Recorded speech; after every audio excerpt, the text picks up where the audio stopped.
That was Okay. No, that's perfect. That's close enough, I guess. Just as long as the first clap hits there, then it's fine. Okay. So, let me just get things cleared on the start of the head. Unlike every podcast that's ever started, we're not going to say, hello, this is the Blah Blah Podcast, and we're here to talk about your topics of the day.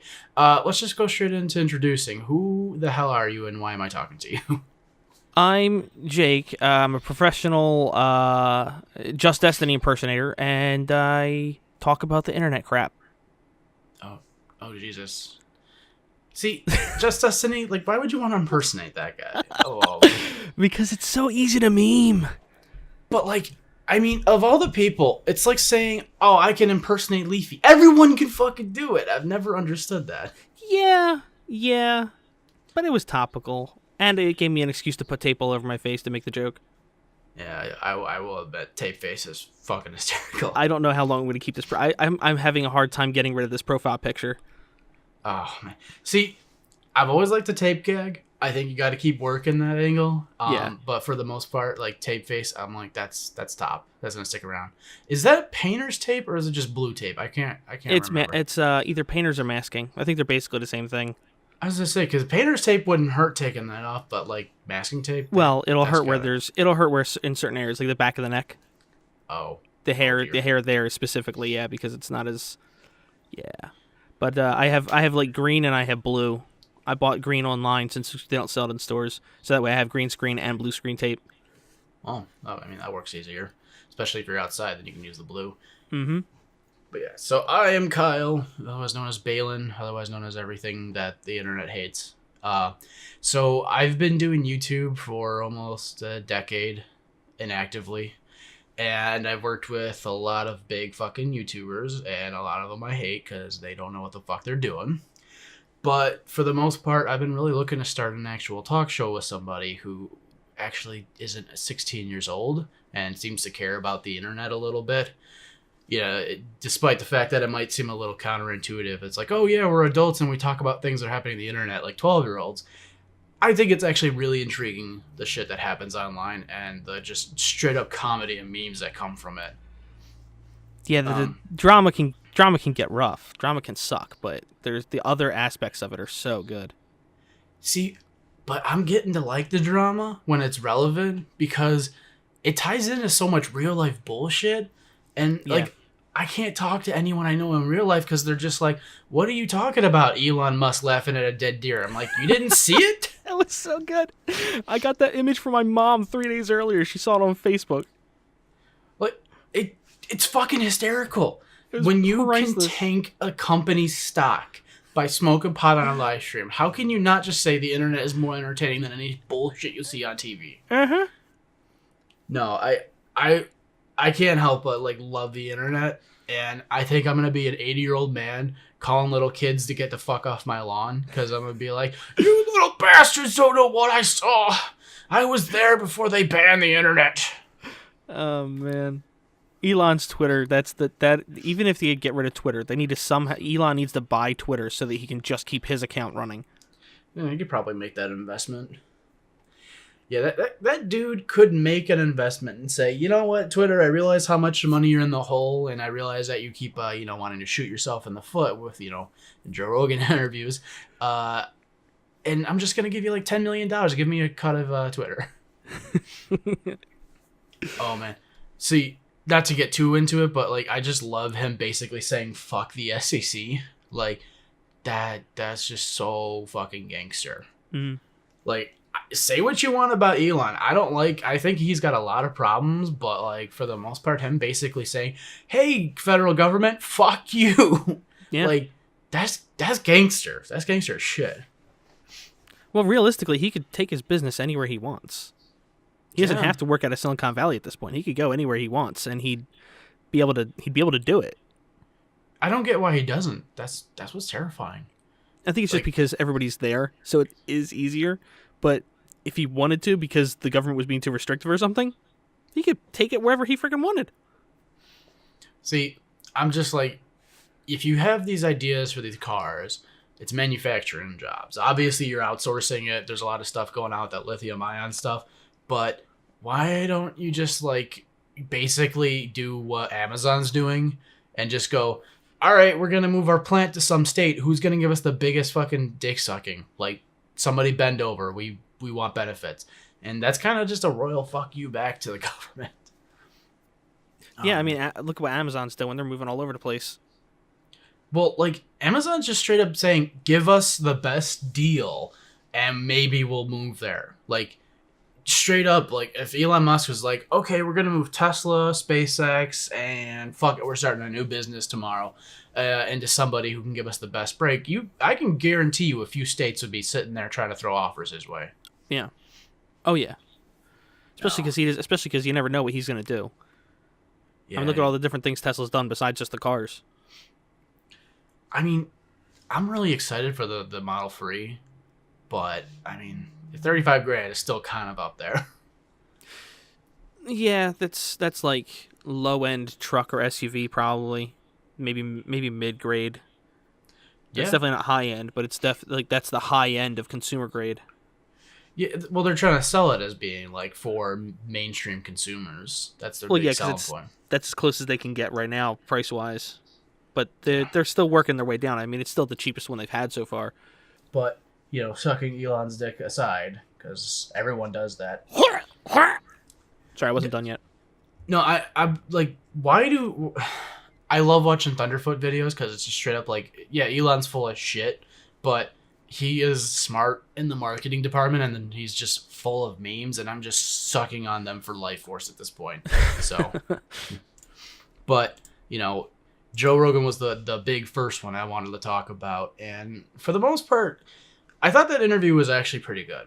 I thought there was a lot of actual conversation to be had there, but Tim Pool did something that I thought was like, yeah, everyone should be doing this, which is he came prepared to a debate with somebody and was willing to say to their face, that's not true, you're lying, that's false. And you just gotta watch the fucking CEO of a company and the trust and security person just sit there like, like the fucking aneurysm on their face is just like, that was just, give me that fucking shit, man. Yeah, I was listening to it, so I didn't get to see the reactions, but there was quite a few moments where I was like, oh, he sounds like he's got him on the ropes a little bit here. There was a couple times where he definitely did seem like he was kind of stretching a little bit though. Yeah, he really was trying to hammer in shit, and like they were trying to say is like, dude, we're working on it. We can't make this fix happen with a snap of our fingers. Like, fuck off. Yeah, it almost seemed like he went in there planning to go to war over the topic, and they went in there just looking to have a conversation for the most part. Because he was like really aggressive for most of it. And there was only, it was like within the first half hour, you can hear that the girls, Vidya, I think her name is, was getting annoyed. But then it started calming down around like 45 minutes to an hour in, I think. So they started to like have a more rational, calm conversation rather than like the more aggressive back and forth they were having before that. Yeah. Well, I mean, I would say it was probably a little bit later on when they were like, but I don't know. I kept feeling like somebody was trying to stoke the flames. So I didn't see the calming effect as much. I just kind of saw it as like, oh, yeah. We were working on it. We're doing this. So why'd you do this? But then like you kind of get Joe in there kind of like poking and prodding a little bit, and that would get Tim amped up, and then he would amp the fucking lever up to 12 to be like, give me an answer. I want a fucking name. Like, yeah. Okay, Batman. I mean, I did think it was. I listened to it probably 3 times because there was so much in this podcast. I think I only made it because I ended up having to stop listening to it to do other things. But I think I only made it all the way through once, and the other 2 times I ended up getting stuck around like a half hour before it was over. But I always ended up getting stuck around the 1 hour to 1:30 mark. In between there's all of this specific stuff that was very much. I don't know. There was like a little bit more contradiction and stuff. Like there was, Tim mentioned how she was like simplifying his points, but spent most of the time trying to simplify the fact that they're trying to take all of the internet across the world and meet everyone's standards from their own countries. And like in India, oh yeah, they're not going to have problems with harassment over there regarding certain words. but he was trying to simplify it down to like specifically just the U.S. Like as if they specifically in the U.S. are supposed to be changing that. Like that means that in certain countries you couldn't argue with the same level of argument as you can in America if you were having a discussion about something, because in certain countries free speech is not a thing, and it's much more difficult for you to say things that are I guess allowed by your government. Yeah, I mean, that was like a huge selling point to the whole, like, their argument was just, well, we're global. Well, it's like, well, okay, well, we're talking US here. And do you think maybe if they resolved that kind of dispute off the bat, it would have been a better conversation? See, I don't think he would ever accept that issue. I think that was part of the problem, is he sees it's an American company. Their focus should be on the American audience. It feels like he was. It feels like first, like it feels like he was saying basically that either everybody should be able to say whatever they want on the platform within reason, but the problem is where the within reason ends is what the debate is. Or they should be servicing the American community before the rest of the world. That's what it felt like he was saying to me. Yeah, but that's arrogant. That's like blatantly arrogant for the most part. I'm like, it would be kind of insanity to say, well, first off is, I don't know why the dude would come in and just be like localizing to the US, but then bringing up Milo and Sargon. It's like, that's not the US, dude. Yeah. Like, shut your fucking head on that one. But no, like, I think if you want to have a discussion about how do we really get Twitter to go to a point where it's not like this echo chamber of ideas that you decide to follow and you get stuck in the self-righteous pit, like, nobody came up with an answer to that real question. Like, they were all skirting around it and they're trying to be like as open-ended as possible. But the only actual resolve I heard was, okay, well, we're going to implement some features to try to like let people back onto the platform who might have been priorly banned. And that's it. Like, there was no discussion about like, oh, well, we're going to be doing these types of things for localizations. Like, oh, this is what we'll do for the US region and Europe regions, blah, blah, blah. Like, there was none of that. It almost felt circular to an extent, I would say. And there's a lot of people that obviously he didn't mention, but there's a lot of people that really shouldn't have been banned, but have been banned. Like Bunty King, for example. He's made jokes to friends about, kill yourself or something like that. But like they talked about in the show, the idea of context. They need to take into account if a guy is a gamer and he's telling his friend that he's going to kill him in the game, they got to take that into account. If it's clear that it's two people that are friends joking around with each other, they're not going to do it. But they've banned Bunty and Pyrocynical. Yeah, I love that. Pyro, I'm banned for saying lol. That's your fucking he gets banned for like nothing. I don't even know. Like, Sargon was legit banned for like, and they had the fucking text for jokes. Like, the one tweet I remember him getting banned, like one of the times, was tweeting at somebody who was like a homophobe or something like that, interracial gay porn.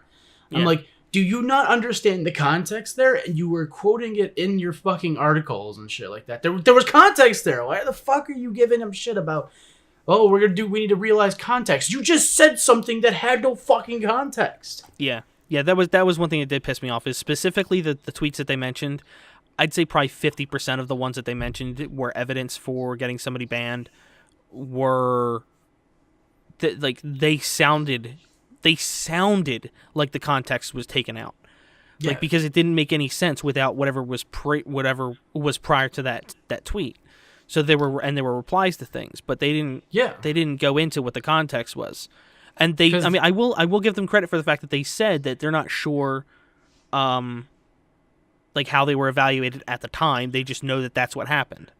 So, I mean, it's entirely possible that, yes, it was just somebody that was on their team that does the reviews that saw it and couldn't discern context. They didn't really go into the context of each one because they were talking about the idea of what was happening, not necessarily those specific situations from the ground up. But, yeah, they glossed over the idea that the context was missing. And going specifically off that too, like you just said, but they had the tweets. They said these are the tweets that broke our rules, or they caused a strike to us. But like those were all the end results of the tweets.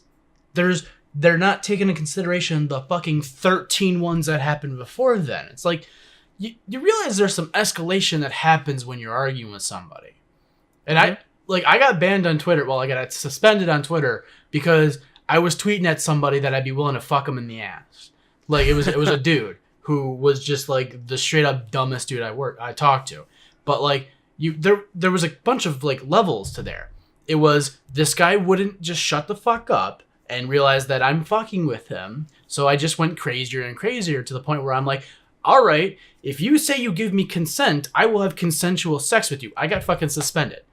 I'm like, well, if I'm having a fucking argument with somebody, there's all the context, and then on top of that, you just straight up banned me for basically saying, I will do a gay act with you. And I'm like, yeah, I'm getting suspended. Carl's getting suspended. All these people are getting suspended because you removed context. You remove the string of thought. Like, people don't just come out swinging, and the ones that do are usually the ban evaders, like they like to mention 8,000 times. Mm-hmm. Like Pyro. Fuck you. I love his account. Just posts the stupidest stuff. He literally is just like, I can't post anything, so I'm just gonna post like 2-word jokes because I can't do anything else. Otherwise, I'm banned. And he still ended up with the whole thing with Kanye. Oh my god. Where Kanye fought him back. Yeah, the one thing I think that really bugged me. Well, I mean, it's kind of two things, but it's one thing. They talked about who can be targeted with harassment on Twitter and who can't. So like they were talking about how because I remember Tim was talking about specifically like racism, how the racism can't be targeted towards the white people on there, and Joe was talking about how people are constantly making jokes about, oh, white people this, white people that. But Tariq Nasheed is still on the platform. Has he ever even been banned or suspended? Fuck no. And he directly harasses and threatens people all the freaking time. Dude, I'm just waiting for the day that he gets handed that fucking lawsuit that just basically goes, all right, wash your ass now, motherfucker. Like, we're going to take all your fucking money because you're just straight up racist and you are the definition of race baiting to incite violence. Like, of all of the people, you got a fucking Tariq Nasheed here who says, this person's a white supremacist. These cops are dangerous. Oh, these people aren't black enough, so they're race traitors or something of that nature. Like, those are incitements. That's dangerous. Whereas Sargon of Akkad says, look at the stupid blue-haired feminists. Aha, aren't they stupid? Like, what? Roseanne gets fucked and loses her show because she just tweets a fucking insult at somebody. I'm like, it's so one-sided, it's just blatant. And I love that Tim Pool had the fucking audacity to just straight up say, you're lying. I could go on a whole fucking tangent about fucking Tim Pool doing that shit, which I never really knew about the guy. I knew about his YouTube channel before then, but holy fuck, did he come out on the first time he was on the podcast with Joe Rogan, and the second time where he's doing with the CEO, like, he just comes out swinging. He don't fuck around. Oh yes. Sorry, I was while you were talking, I was looking to see, because I mentioned Tariq Nasheed. I remembered there's a guy that's nicknamed Black Hitler, Ghazi Kodo. Yeah, and I know the name. Isn't that the guy who was straight His up saying account that? Actually is suspended. Oh, thank God. That's the dude who was straight up saying like white people owed him reparations, like straight up. Yeah, right? his last video he uploaded on his YouTube channel, I'm looking at right now. Black women don't get to be victims. Oh my! Like this is a guy that is as polarizing as possible, intentionally. And will black people survive R. Kelly? Are you freaking kidding me? Oh my God! Yeah, he's a massive scumbag. Like, I'm all for free speech. Everyone has to have that, but there's this distinction between free speech and incitement. And I'm like, don't get me wrong, he was not inciting anything. I think Tariq Nasheed more so is. But when what turns somebody to that? When does that first dollar come into their bank account that makes them go, fuck, this is working and getting me attention. I need to keep doing this. We need to ask Prince E about that. Hey. He's a bit scumbaggy, but I kind of like him. He's pretty nice. He's not as like, let's round up X people because I don't like them or whatever as Tariq is, but he's just in his as own bubble, man. He's just as, I'm doing this for the money. Everybody that follows me, just trust me. I know what I'm talking about, and no one else does. And I think that's honestly, I mean, that's still not the best mindset to be in, but I'm like, that's self-contained. That's kind of just his own group doing his own thing, and he's posting his motivational things. He's trying to prop people up, even though it's completely fucking tepid, has no real meaning behind it. Like, but, you know, it's just like trying to say, it's like, just because you help somebody out for your own selfish reason, you're still kind of helping people out. That's like, to an extent. When you see those people doing videos of like, oh, giving the homeless $500, it's like, yeah, sure, that's shitty because you want to just do things altruistically, but the homeless person still got $500 fucking dollars. It's one of those things. That's kind of the way I've always thought about Princey.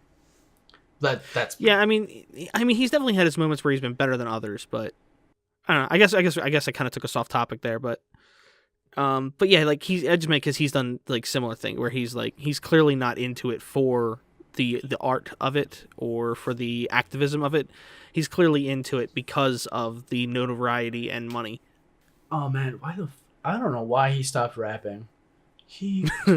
Because it contradicted what he was doing otherwise. God, I loved his rap. Just watched Nerd City's video about it again the other day because it's so hilarious. Dude, he was good. He knew what he was doing. And he tried to, be a little pandery by going, I don't put the cuss words in, but I'm like, oh my God, I love I Know Who Killed Hip Hop. That shit's on my favorites. I listen to it every month. It's a fucking great song. I'm like, why would you stop that? You're going somewhere with this, and then you go, no, I'm gonna be a motivational Instagrammer. What the fuck? I'm more annoyed that Tariq stopped his music. Oh man, with such hit singles as "Wash Your Ass" and "Booty Booty," or what was it? "Bootyless," something like that. I just remember seeing the thumbnails and the video art for it, and I was like, "Wow, that's good for that guy. Good for him." I'm glad he made it off the short bus. Oh God, no. Let's get off Tariq because that guy. Oh, that's a rabbit hole by itself. Yeah. No.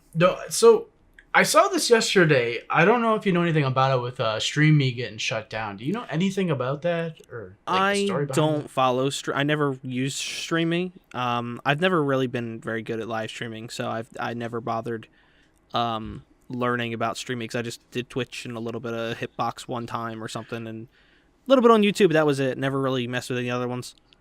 Well, I mean specifically with the whole situation with like the kill stream guys going over there and all that. Oh yeah, that's what I'm saying. Like I didn't follow the platform or Okay. who was on it or anything because I had never really used it or anything.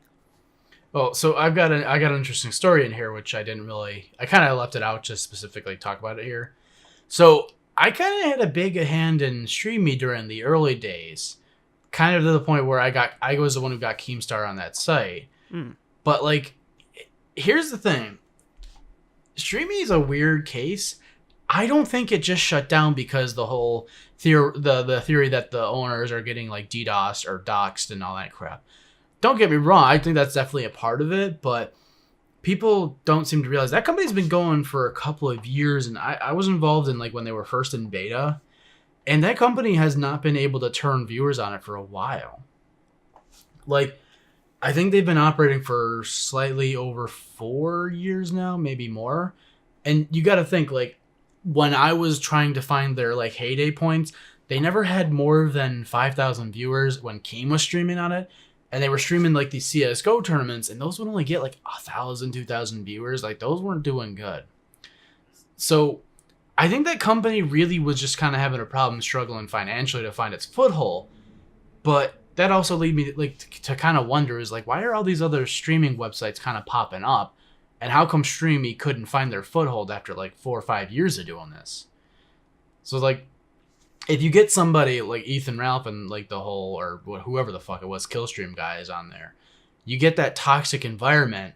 I think the kind of owners of it just kind of just said, it's not been profitable. It's been quite a few years. We're shutting this shit down now if we're getting threats against us.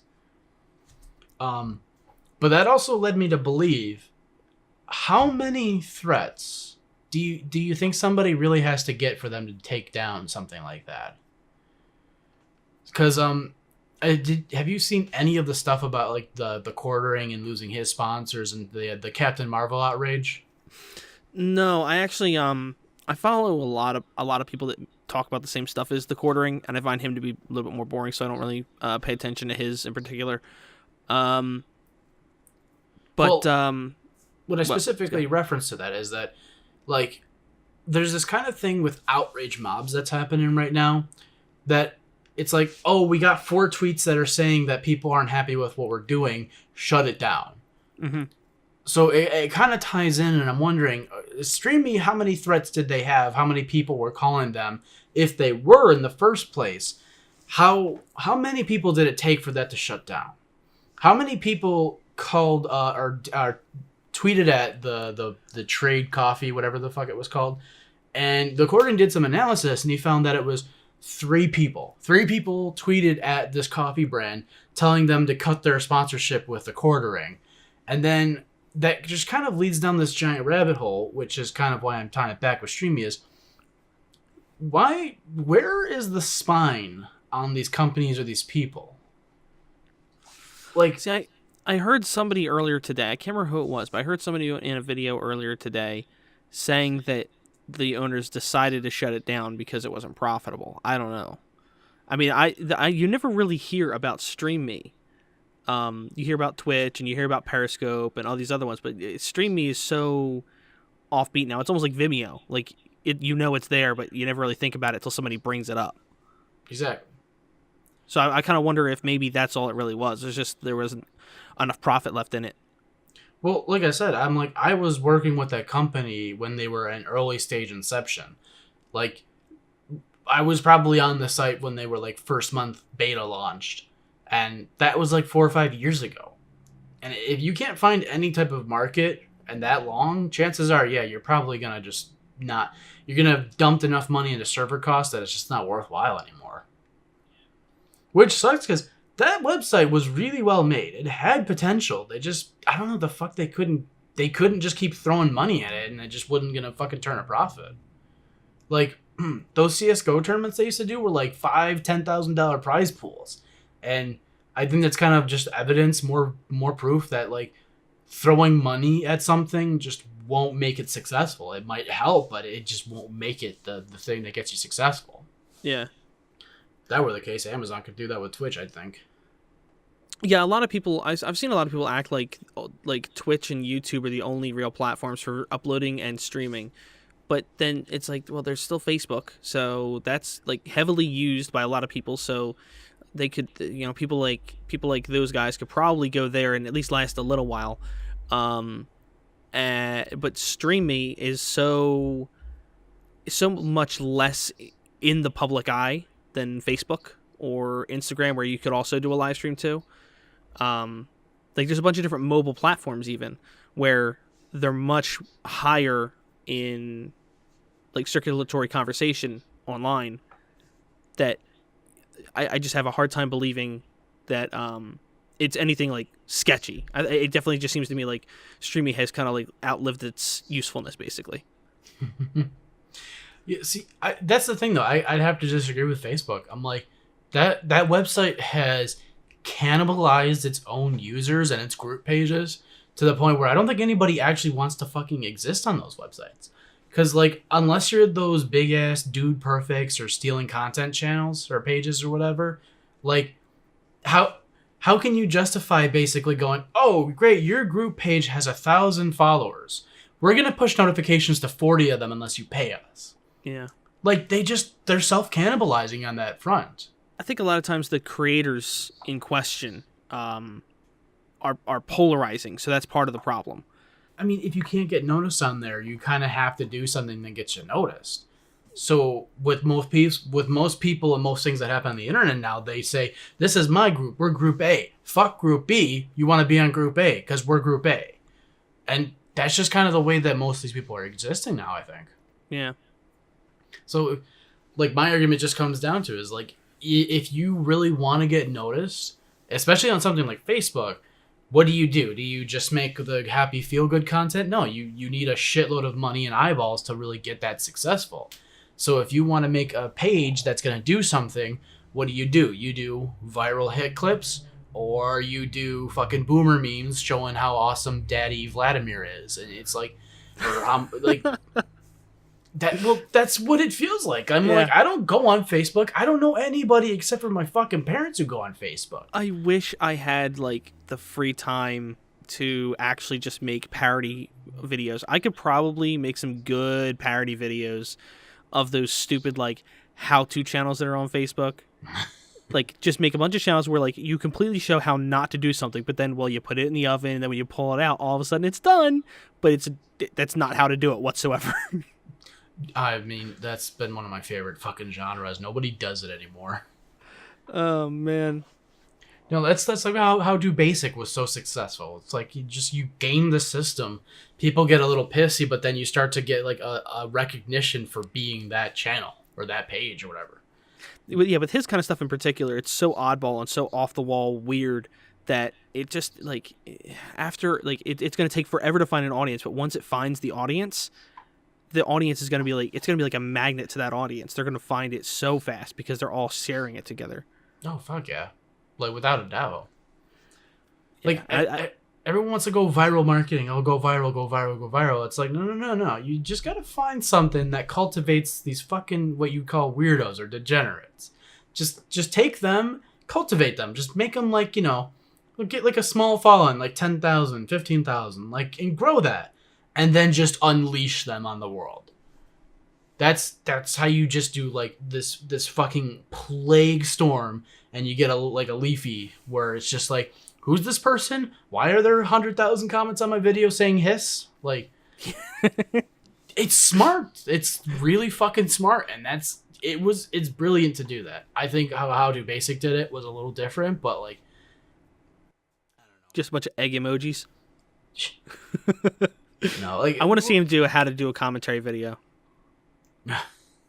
It's just him screaming at the laptop. I was thinking something more like get Vsauce involved in that one again. Yeah, that too. Oh, he's losing his fucking mind lately. No, but to come back to real quick was with like all those skeptic community people. That's kind of what I feel happened with them as well, where it's like they were these little outliers when they realized that SJW types were getting a little fucking crazy, and then just one day something happens, and then you unleash the fucking wave of weaponized autism that was like the skeptic community fans. I don't know, like I like that stuff, but we're at a point now where it's like, oh, we're doing this for irony's sake. No, you're doing it for money. Would you where would you put like who in that grouping, like in skeptic community? Where would you classify like name the top 5 that you could think of that, like, in terms of like which ones you think are best? So it comes down to, if I think that's this person who actually is like, oh, I'm trying to actually make a point here versus I'm trying to be an entertainer or I'm just purely in it for money. Like, on those two fronts, I'm like, I got a huge differing opinion there. Mm-hmm. So like, which one do you think more so you mean? That's huge, I guess, that differential, because there's so many people that don't put hardly any work into the entertainment side, and it's almost entirely factual based. No, like, that's exactly why I can't stand Andy Worski type. Yeah. Like, dude, you realize you sit in front of a computer and talk for 4.5 hours. You're not creating anything interesting. Yeah, I tried watching one video about a specific topic that I was actually interested in, and it was like a 3-hour video with a still image, and I was like, I can't watch any more of this because he's talking slow and he's like repeating himself. I can't listen to any more of this. But yeah, like there's ones like that, and then there's like, see, like, I love Chris Ray Gun, and I don't feel like he even belongs in that genre No, because not anymore. he's basically commentary, but he gets classified as for a long time at least was classified as skeptic. See, he just gamed the system, and I would have no problem saying that to him. I'm like, he looked at the analytics and he looked at the trends. And he said, "Oh wow, this like harping on kind of psychopath feminist types is really viral. It's getting the views." I'm gonna just latch on to that, but I don't think he expected that unintended consequence of being branded at that.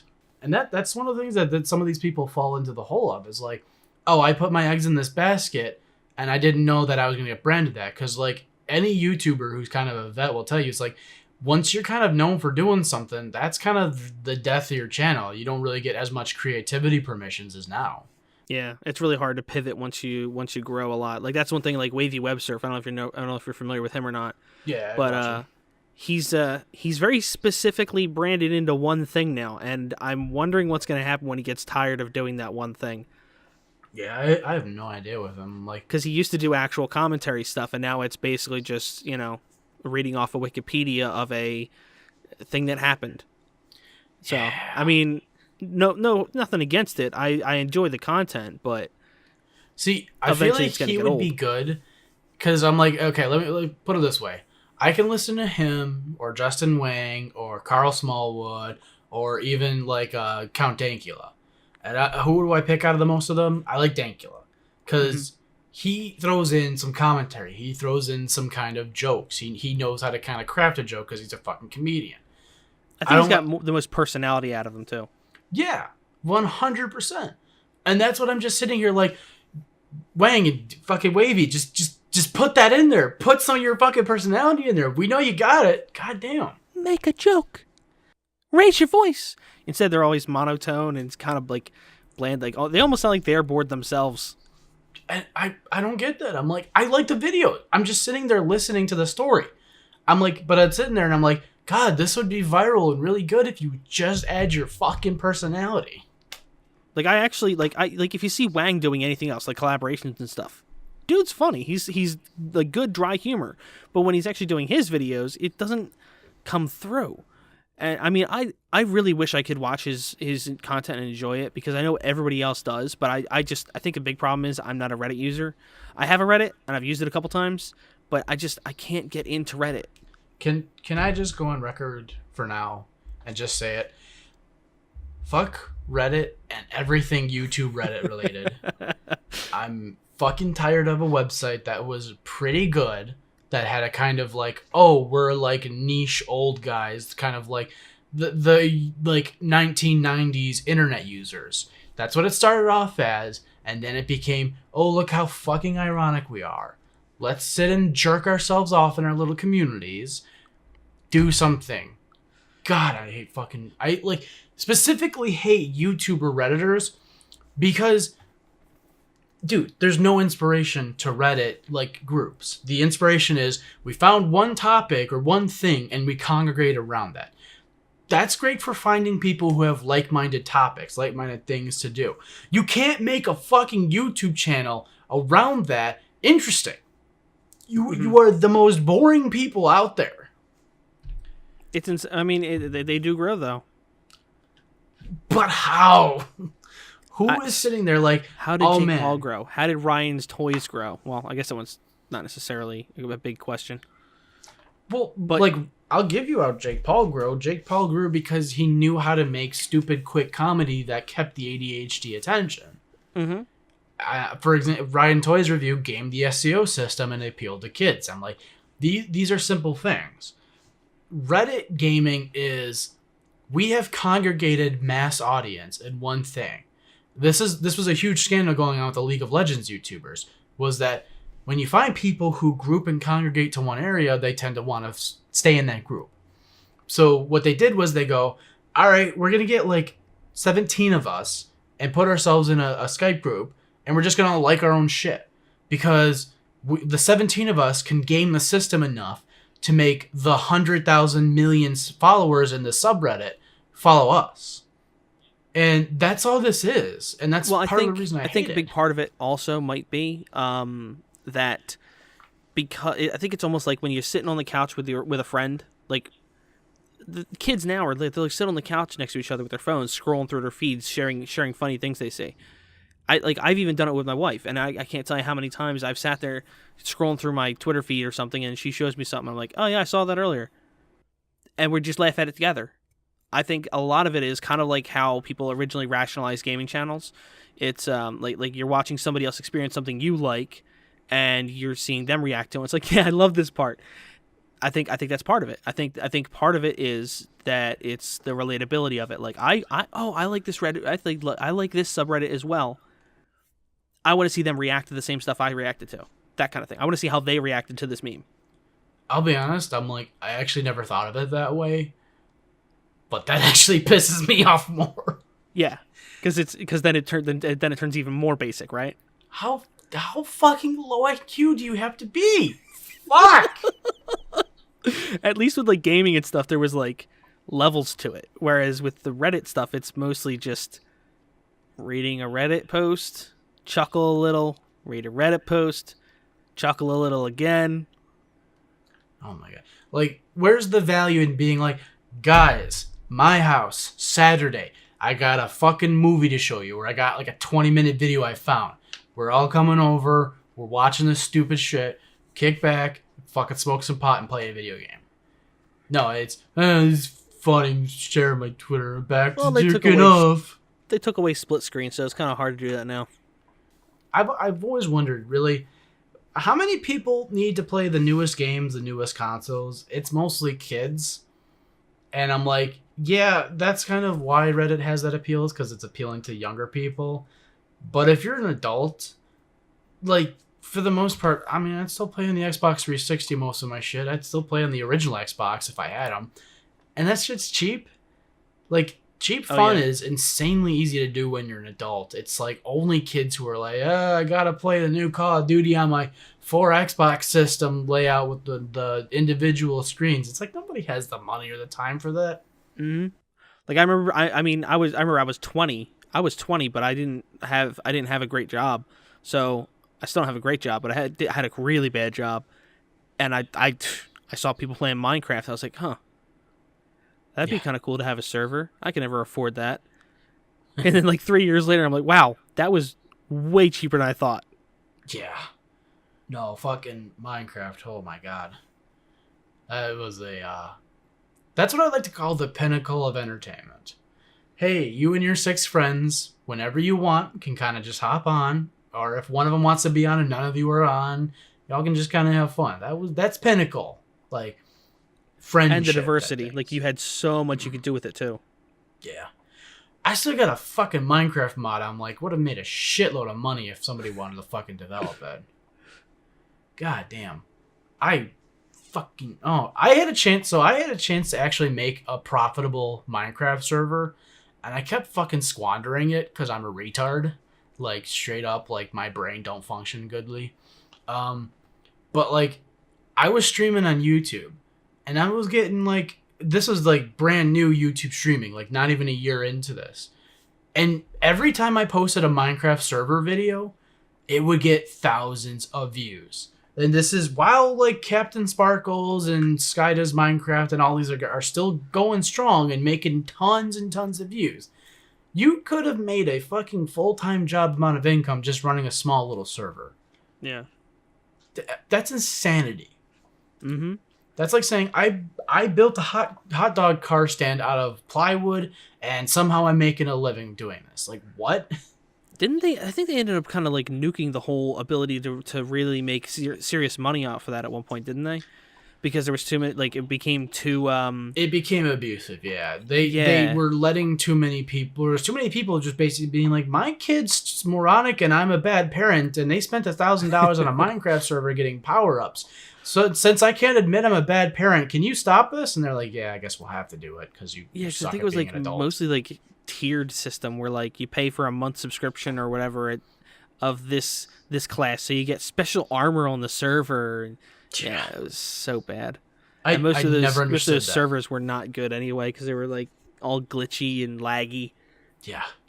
No, it was egregious. And I'm like, as a dude who ran a faction server and streamed and played Minecraft, I'm like, Anyone will tell you it didn't matter. You could have spent a lot of money. It was time that was the big thing.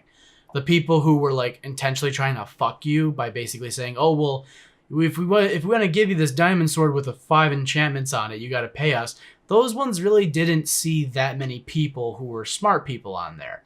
The people who were smart and did do shit like that were like your Woody Gamertag types, where they realized they could make it because they kind of have that brand recognition, their name on it. I'll be honest. I played the dumbest stuff on the.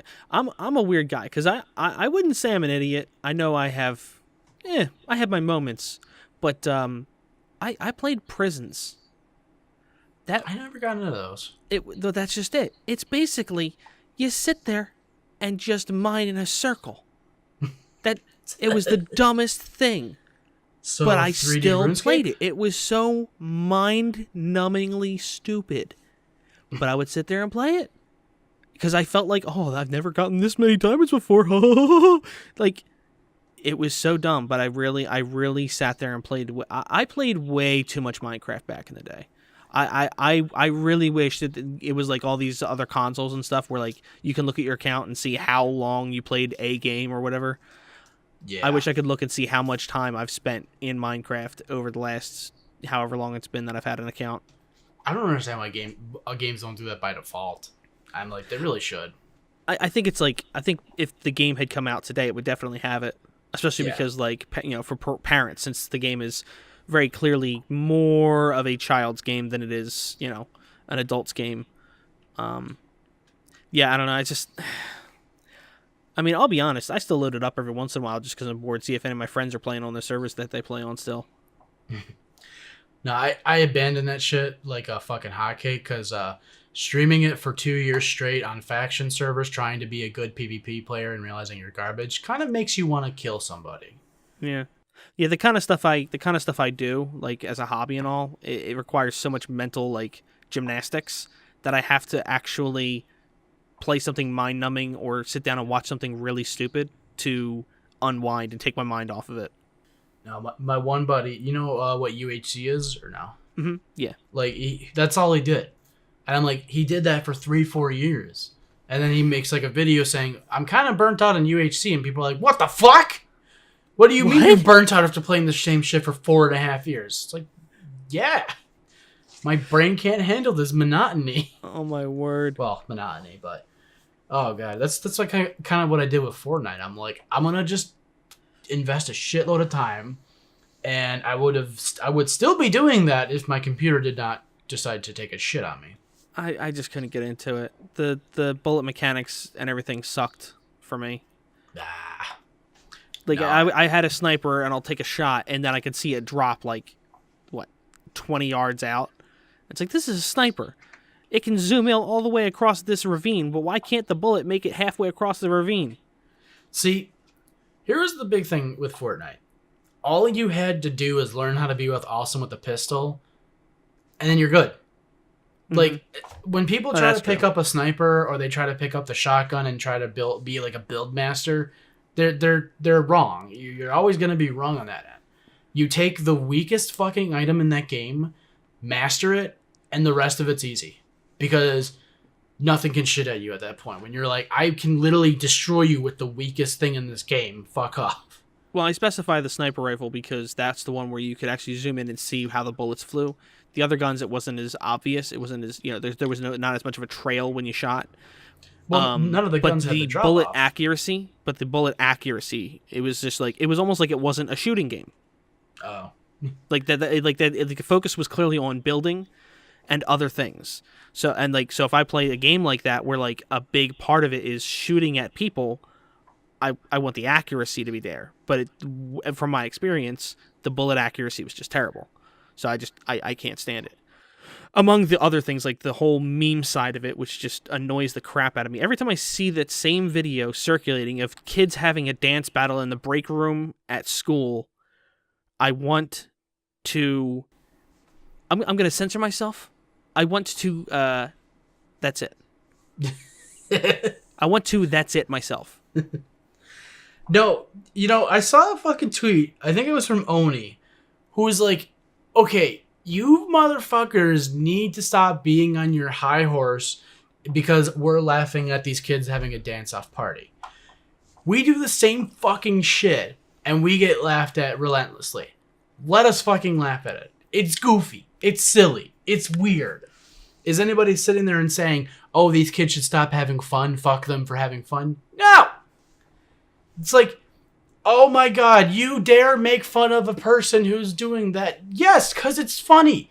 You laugh at the fat guy when I fall down. Yeah, it's funny. Like, let people laugh at things. The people who are actively going out and harassing and being like, oh, those kids should never dance again. Oh, here's their address. Like, yeah, those are the shitty fucking people. Take it way too far.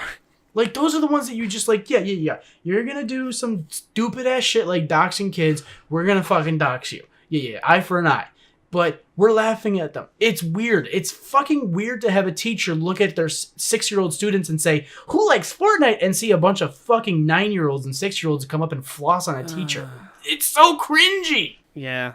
Like, I mean, like, if the kids want to do that, it's fine. But the big problem for me is it being overhyped. That's the big problem. I have serious issues with things that get overhyped. People make a big deal about something. It's not nearly as good as they talked about it being or whatever. And in my case, Fortnite falls into that category. Yeah, see, I disagree. I think Fortnite was deserved with that hype, but that's me. Yeah. Yeah, I'm one of those people. I'm like, I'll shit on the game. It does obviously have its problems, but I'm like, I think there is a reason it did so well. And it wasn't just because it's colorful cartoon characters. No, they had a system down. They have a system down that works. Well, the big thing is obviously the fact that it was free to begin with. Oh God, yeah, that definitely that pushed it heavily, and then pushing it to mobile drove up their numbers. Like I get this huge feeling that if they hadn't pushed it to mobile, the user numbers and all that probably wouldn't have. I mean, because imagine pushing it to mobile, how much that inflated their user numbers, and how much after that it inflated their stock. See, I gotta disagree with you. I'm like, yeah, from a business standpoint, that's it. Like, it makes them a couple extra dollars because that means they can get more kids on there. No, but what I mean is they would have brought in more investors. Yeah, that's what I mean. Like, that's all that would have seemed to me as a business perspective. Nobody's actually playing the game and trying to play the game, like, from mobile. It's the equivalent of, like, what I like to call Hearthstone. It's, I'm out in the middle of a library and I can't get out of here for a little bit because I'm stuck here, so I'm going to pop on some Fortnite and play. Or, my kid's a little shitty bastard, so here's some Fortnite. Shut up.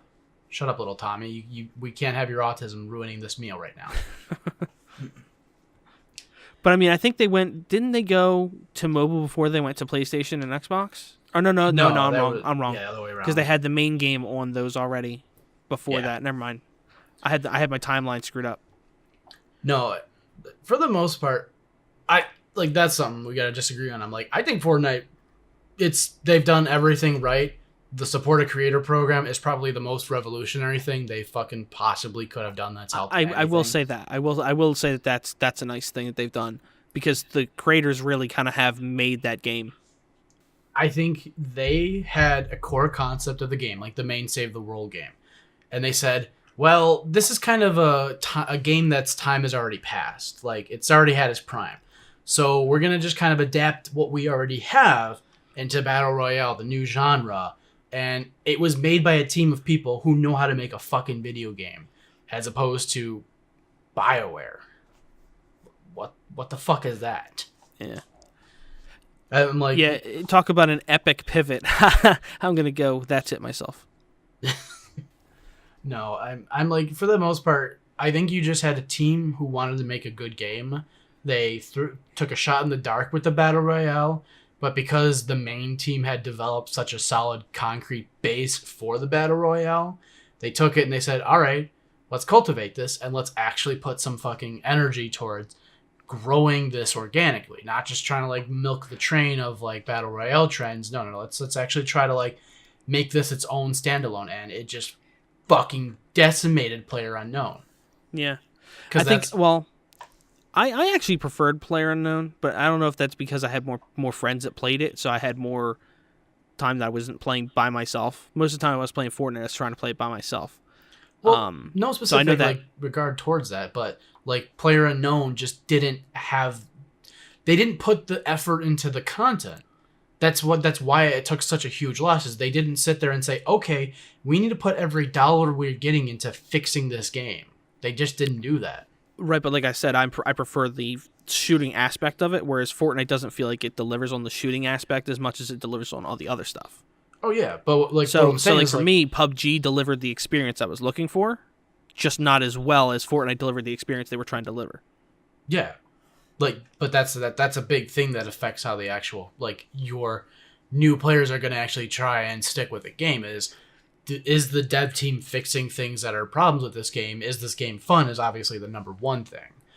Mm-hmm. And something like PlayerUnknown just didn't do that as well. Like, see, and again, like for me, I like first person shooters. So I like the ability to go first person, which in Fortnite you can't do, or at least you couldn't at the time. I don't know if they've added that or not. One thing that got me killed many times in Fortnite was the fact that you're locked over one shoulder. Yup. So if you're trying to pivot around a corner, you can't see if you're going around one corner. If you're going around the opposite corner, you can see. Yeah. That's one thing that kills the game for me. The fact that you cannot adapt. It does actually do really bad damage. Like, that has fucked up so much, and I'm surprised they haven't addressed that yet.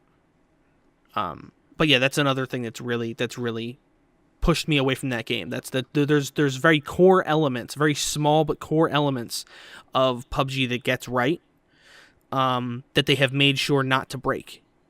I don't like PUBG anymore because there's other games. You got Anthem and you got Blackout on Black Ops. So I mean, like, I've got other options now that aren't Fortnite. But at the time when they both blew up, PUBG delivered more of those core aspects that I needed to experience the game well. And I was actually pretty good at PUBG. Not great, but good. So then let me ask, if you had to choose between PUBG and Apex, what are you choosing? That's a tough one, only because I haven't had as much experience with Apex yet. Oh. But Apex is much more well-polished. It is much more complete. I still hope that one day PUBG finally, like, releases a sequel or something where everything's fixed. Like an actual AAA version. Because if they were able to deliver on that game at the caliber that people wanted it to be, whew, I think it would have been the best of the games. I don't think they're going to be able to do that. I just think that time has passed and they just fucking Tencent is just, God, I hate that fucking company sometimes, but they're just like, they saw the dollar signs and they just went, China market, please. China market, please. And it's like, fuck you. That's not where you're located at. Cultivate your current and then adapt to the China market. Yeah. Cocksuckers, man. Seriously, like, fucking A. Like, Tencent really does help a lot of developers. They really do know how to do business, and they're a fucking smart company if they were so goddamn profitable. But, like, I couldn't stand that. I'm like, you have this game. It's got bugs, it's broken, it's shitty ports, it doesn't function on the Xbox. Why are you focusing on the China market? What are you doing? Like, you lose your current revenue stream when you move your assets and allocate everything to the China market. Yeah. Like, you need to fix it and then do that. Yeah, I think part of the problem is that PlayerUnknown partnered with people to do things, so he had to listen to their input. Because the other versions of his mod and stuff like that he did in the past, they were buggy, but that's because they were like mods and stuff. They weren't complete. But he had them much more complete than the actual games that they've put out under him. And I think a lot of that just comes down to him being partnered with people and him having to listen to them. Because like you said, like all these things where they're pushing it to consoles before it's even working properly on PC and all that stuff, that's what killed it, I think. No, it definitely was a nail in the coffin. But there were many. Let's not lie about that. There were many things they could have done better. Oh yeah, I just mean that seems like it was like the beginning of the downfall, because they at the time that they started releasing on Xbox and all that stuff, it was when it was really like, okay, you've taken all this time now and not put anything out besides a new map without anything fixed. Right. No, I think we're gonna have to end it there, because for the most part, I think I'm just gonna go into more hate spewing on that goddamn company if I keep thinking about it. No, so I actually wish we had more stuff. I have a bunch more stuff I would like to talk about, but I'm like, we can save that for the next episode. Uh, we want to go in more like gaming related stuff. We should definitely do that. But I think if we're at a point where we're doing like two shows, we could definitely do more gaming topic stuff in like its own episode. That's what I was gonna say. Specifically, topical episodes or something. Yeah,